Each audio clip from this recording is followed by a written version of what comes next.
The Harmonious Federation's grand exploration vessel Eternal Peace emerged from hyperspace at the edge of the Sol system, its crystalline hull refracting starlight in mesmerizing patterns. Admiral Zenevek, a being composed of luminescent gases contained within an environmental suit, observed the blue-green planet with their sensory appendages tingling in anticipation. After guiding over 300 species into the galactic community, this should have been a routine first contact. It wasn't. Admiral, called out Navigation Officer Pell, their mechanical body whirring as they turned. Earth's orbital defense grid just activated. They're tracking us. Zenevek moved closer to the main viewport, their gaseous forms swirling with interest. Most pre-Federation civilizations barely maintained a handful of satellites, let alone a coordinated defense network. Show me.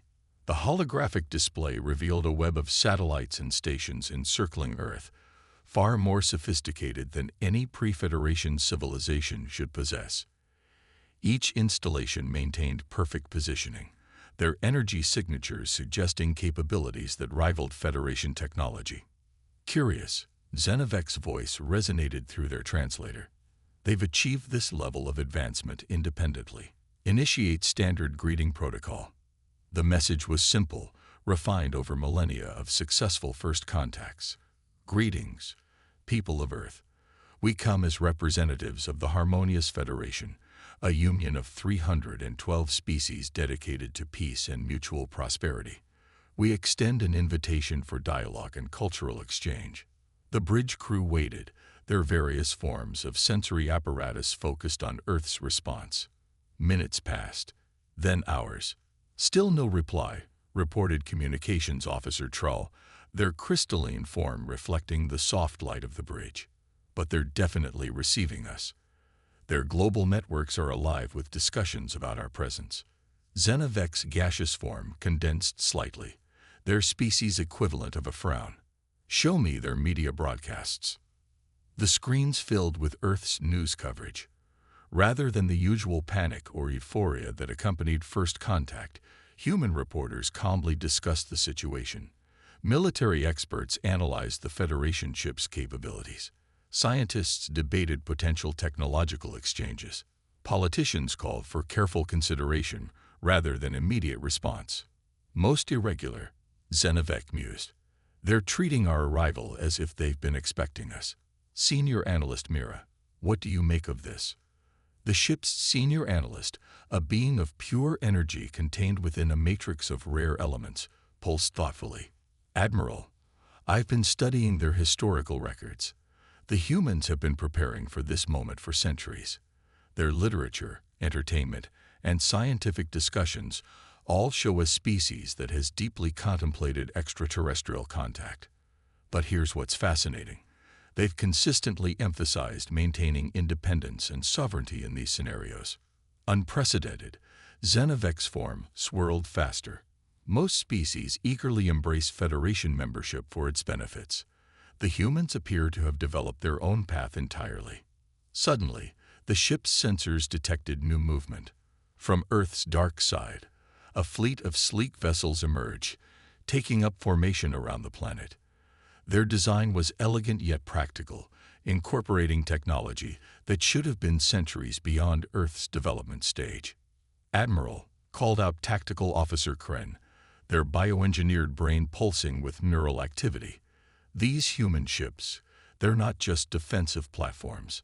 They're showing capabilities that match our own Federation vessels.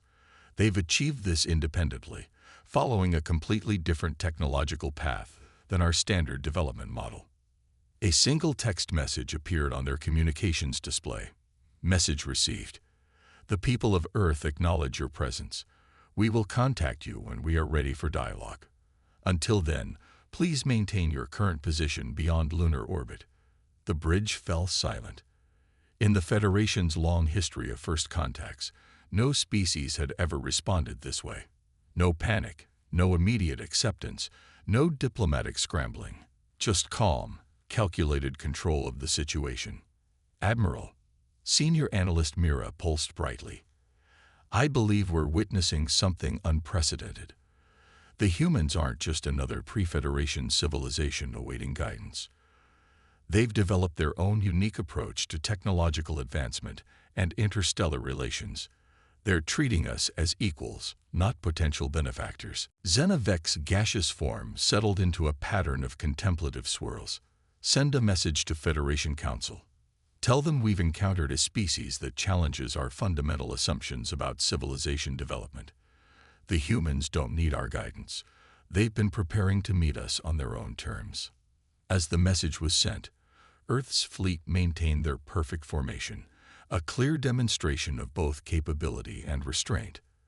The humans had turned the tables on first contact, showing that sometimes the most powerful statement is the choice to wait, to observe, and to engage only when ready.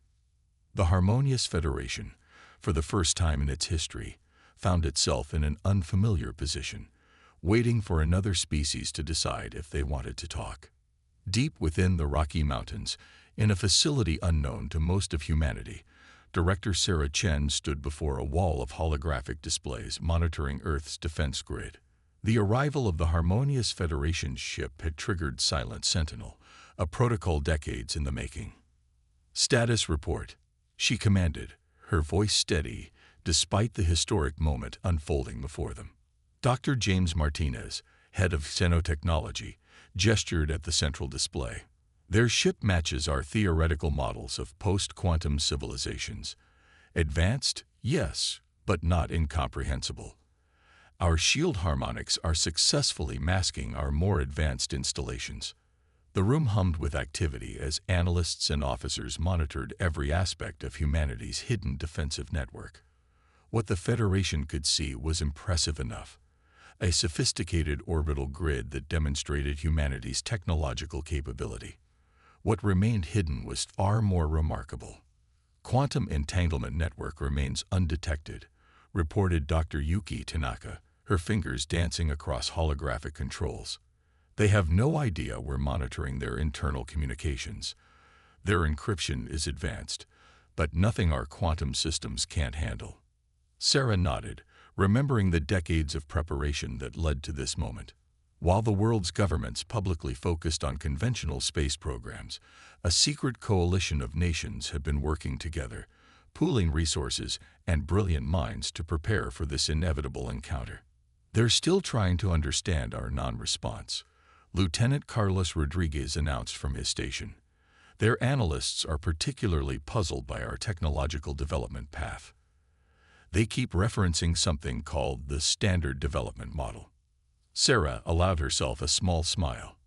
"Of course they are. We didn't follow their expected pattern because we never knew it existed. We forged our own path, developed our own solutions. That's what they're struggling to comprehend." The massive underground facility represented humanity's greatest secret, not just a defensive command center, but a testament to human ingenuity. While the Federation had guided hundreds of species along a predetermined technological path, humanity had developed in isolation, finding unique solutions to universal problems. Director called out Dr. Aisha Patel, Chief of Tenopsychology. "I've completed my initial analysis of their crew's reactions. They're genuinely surprised by our level of preparation. Their society appears to be built on the assumption that younger civilizations need guidance to advance. Which makes us an anomaly," Sarah concluded. "We've developed technologies they never imagined because we approached problems from different angles. Our quantum shield technology, for instance, we created it to hide from potential threats, while they focused on diplomatic solutions." A new alert flashed across the main display. The Federation ship was launching probe satellites, attempting to gather more data about Earth's capabilities. "Let them see what we want them to see," Sarah ordered. "Maintain Tier 1 visibility protocols." "Dr. Martinez, how are the Phantom signatures performing?" "Perfectly," he replied with professional pride. The false energy readings we're broadcasting match their expectations for our supposed technological level. They can detect our defense grid, but the quantum layer remains invisible to their sensors. The room fell quiet as a new message appeared. The Federation was requesting permission to send a diplomatic shuttle to Earth. Sarah studied the request, noting the carefully chosen language that suggested the benevolent guidance of a superior civilization. "Send the standard response," she directed. "Polite but firm. We acknowledge their request and will respond when we're ready. Meanwhile, Dr. Patel, what have you learned about their Federation structure?" Aisha brought up a complex diagram on her display. "It's fascinating. Their entire civilization is built around the concept of guided development. Elder species mentor younger ones, following a predetermined path of technological and social advancement. We're possibly the first species they've encountered that developed independently. Which makes us dangerous in their eyes," Sarah mused. "Not because we're hostile, but because we represent an alternative to their established order." Lieutenant Rodriguez, bring up the historical database. The display shifted to show centuries of human speculation about alien contact, science fiction, scientific papers, military analyses. Humanity had imagined this moment countless times, considering every possibility from benevolent visitors to hostile invaders. But most importantly, they had consistently emphasized the importance of maintaining independence. "Look at their ship's power signature," Dr. Martins pointed out. "They're running active scans, trying to understand our technology. But they're finding gaps they can't explain. Places where our advancement doesn't follow their logical progression." Sarah watched the Federation ship's activities with calculated interest. "Because we didn't just prepare for first contact, we prepared for every type of first contact. Our quantum shields aren't just defensive technology, they're a statement. We're showing them exactly what we want them to see, demonstrating that we're advanced enough to engage with them, but keeping our true capabilities hidden." The facility's quantum core hummed quietly, maintaining the complex network of shields and countermeasures that protected Earth. Humanity had chosen a path of careful revelation, neither hostile nor submissive, but measured and deliberate. "We're ready for the next phase," Sarah announced. "Begin Operation Mirror.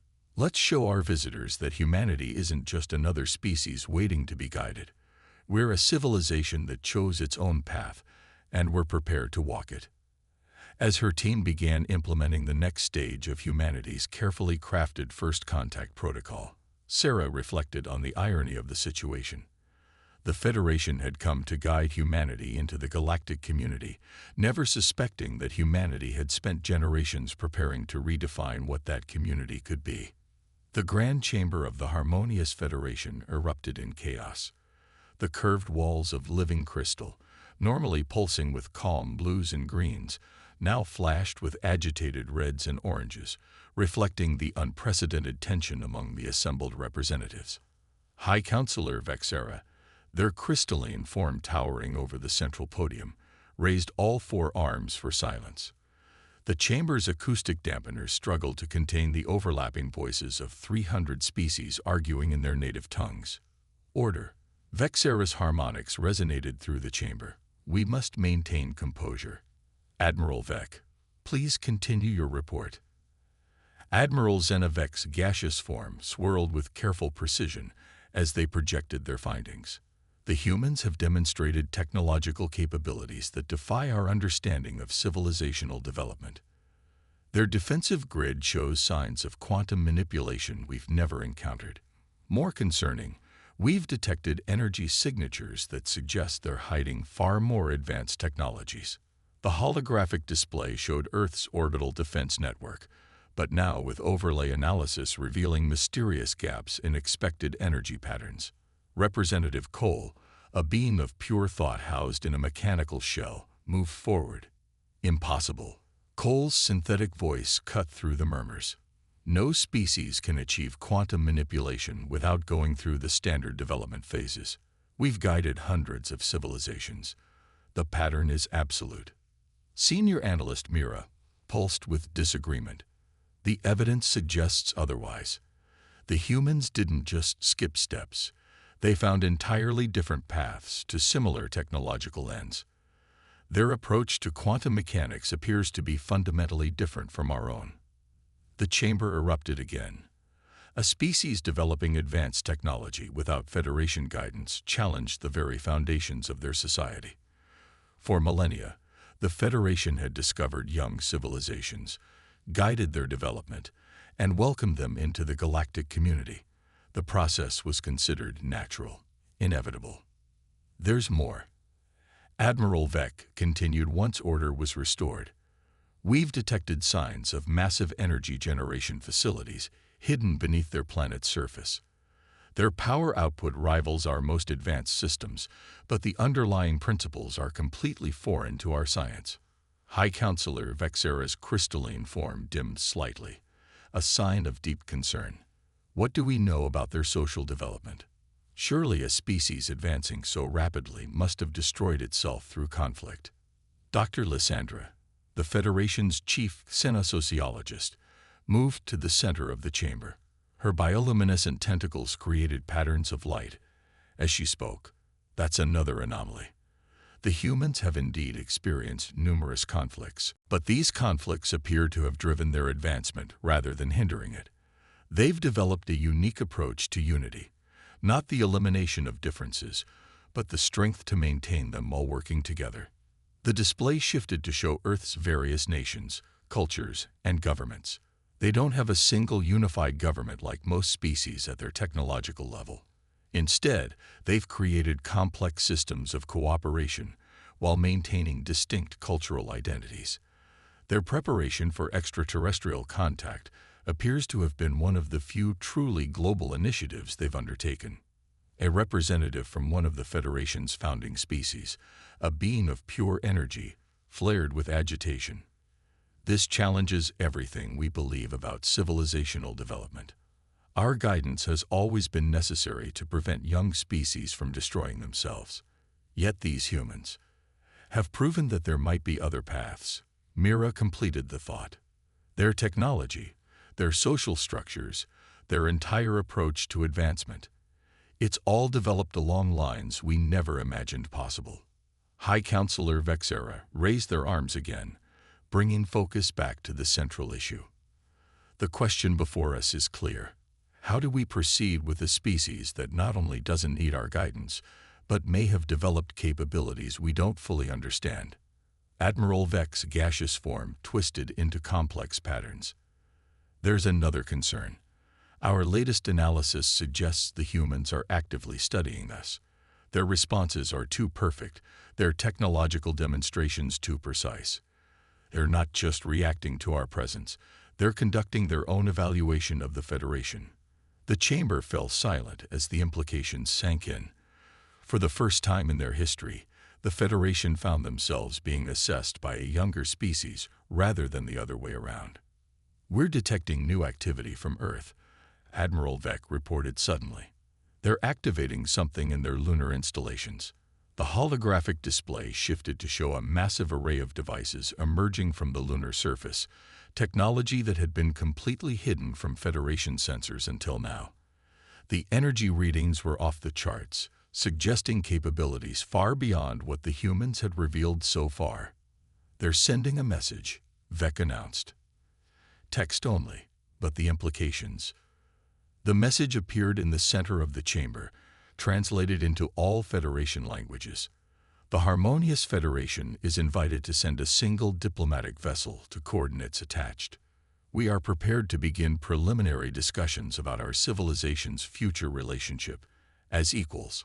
High Counselor Vexera's crystalline form pulsed with unprecedented patterns. Equals. No new species has ever been like humanity. Mira interrupted, their energy form brightening. "Perhaps it's time for the Federation to consider that our way of guiding civilization development isn't the only path to the stars." As the Council debated their response, the lunar array remained active, a quiet reminder that humanity had more surprises waiting to be revealed. The Federation's greatest challenge wasn't just accepting a species that had developed differently. It was accepting that their entire understanding of civilizational development might need to change. The meeting location chosen by humanity spoke volumes about their intentions. Instead of their planetary surface or the Federation's ship, they had selected an entirely new facility that emerged from the dark side of the moon. The structure was a masterpiece of engineering. its geometric patterns shifting in ways that seemed to deny conventional physics. Director Sarah Chen stood in the facility's central chamber, reviewing final preparations with her team. The room's quantum crystalline walls pulsed with soft light, a deliberate echo of Federation architecture with distinctly human elements. "Final systems check," she announced. "Dr. Martinez, how are our sensors?" "Operating at full capacity," he replied, monitoring holographic displays. "The quantum interference grid is masking any technologies we don't want them to detect while allowing full observation of their delegation." Dr. Patil adjusted her neural interface. "Psychological analysis systems are online. We'll be able to monitor their emotional and physiological responses in real time, accounting for all known Federation species." The Federation diplomatic shuttle was approaching, its crystalline hull refracting sunlight. Inside, Admiral Vec and their team were conducting their own preparations, unaware that their internal discussions were being monitored by human quantum sensors. "Remember," Vec was telling their team, "we must adjust our traditional diplomatic approach. These humans have demonstrated capabilities that suggest they've achieved Phase 7 technology through unknown means." The human team exchanged knowing looks. The Federation's technological classification system was hilariously linear compared to Earth's multi-branch development paths. "They're about to dock," Lieutenant Rodriguez reported. "Their scans show they're quite impressed with our quantum crystalline architecture." Sarah allowed herself a small smile. They should be. It's a technology they never imagined possible through their development model. "Shall we show them how humanity conducts diplomacy?" The Federation delegation entered through an iris-like portal. Their varied forms, gaseous, crystalline, energy-based, and biomechanical, creating an impressive display. Admiral Vec led the group, their gaseous forms swirling with carefully controlled patterns. "Welcome to Lunar Diplomatic Center Alpha," Sarah greeted them in perfect Federation standard, shocking the visitors. "I am Director Sarah Chen, Earth's designated representative for First Contact Protocols. Your facility is remarkable," Vec responded, their translator working to convey the complex harmonics of their natural speech. "The quantum crystalline integration is unlike anything in Federation records. One of many technologies we've developed on our own path," Sarah replied casually. "Shall we begin our discussions? We have much to share about humanity's perspective on galactic cooperation." The delegation was led to a conference area, where the seats automatically adjusted to accommodate each species' unique form. Another subtle demonstration of human technological sophistication. "We must admit," Vec began, "your civilization has challenged many of our fundamental assumptions about species development. The Federation's role has always been to guide younger civilizations."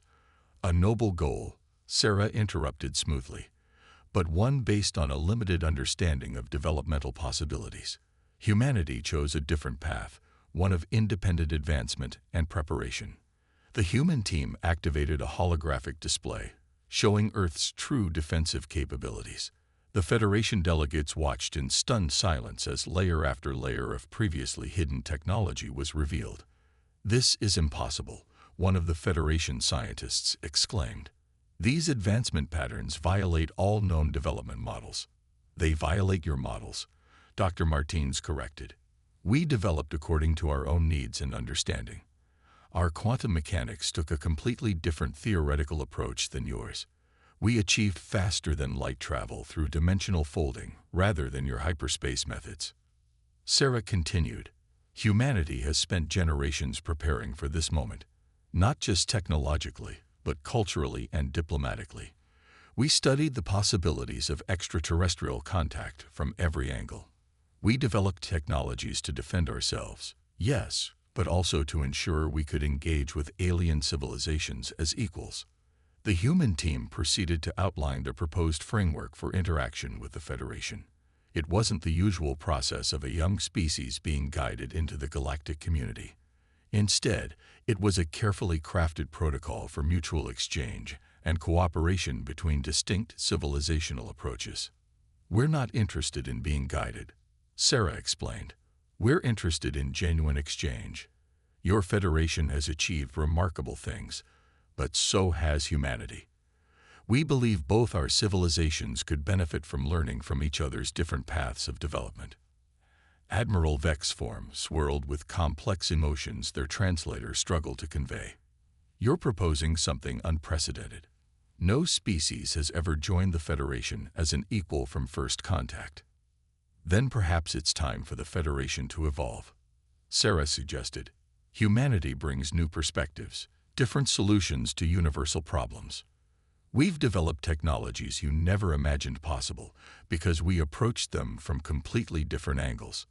The diplomatic dance continued for hours, with humanity revealing carefully selected aspects of their capabilities, while maintaining strategic ambiguity about others.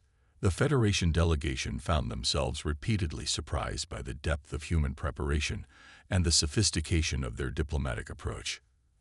As the session concluded, Admiral Vek faced Director Chen. You've given us much to consider. Your species has not only developed differently, but has forced us to question our most basic assumptions about civilization advancement. Sarah's response was diplomatic but firm. That's the beauty of diversity in the universe, Admiral. There's never just one path to the stars. Humanity is ready to join the galactic community, not as students to be guided, but as partners in exploration and discovery. The Federation delegation departed with far more questions than answers, while the human team began preparing for the next phase of their carefully orchestrated diplomatic protocol. Earth had made its position clear. They would engage with the galactic community on their own terms, bringing new possibilities to a Federation that had grown too comfortable with its own assumptions. One standard Federation year after first contact, the Grand Chamber of the Harmonious Federation had been transformed. The traditional hierarchical arrangement of seats had been replaced by a circular configuration, with Earth's delegation positioned as equals among the Federation's founding members. It was more than symbolic. It represented a fundamental shift in how the Federation viewed civilizational development. High Counselor Vexera stood at the center of the chamber, their crystalline form reflecting the combined light of thousands of representatives. Today marks a historic moment in galactic history. For the first time, we ratify a new form of membership in the Harmonious Federation, the status of independent development. Director Sarah Chen, now Earth's permanent ambassador to the Federation, stepped forward to join Vexera. The past year had seen intense negotiations, technological exchanges, and profound revelations for both sides. Humanity's journey to the stars followed a different path than any the Federation had encountered. Sarah addressed the assembly. We developed our technologies, our societies, and our understanding of the universe through our own unique lens. But different doesn't mean inferior or superior.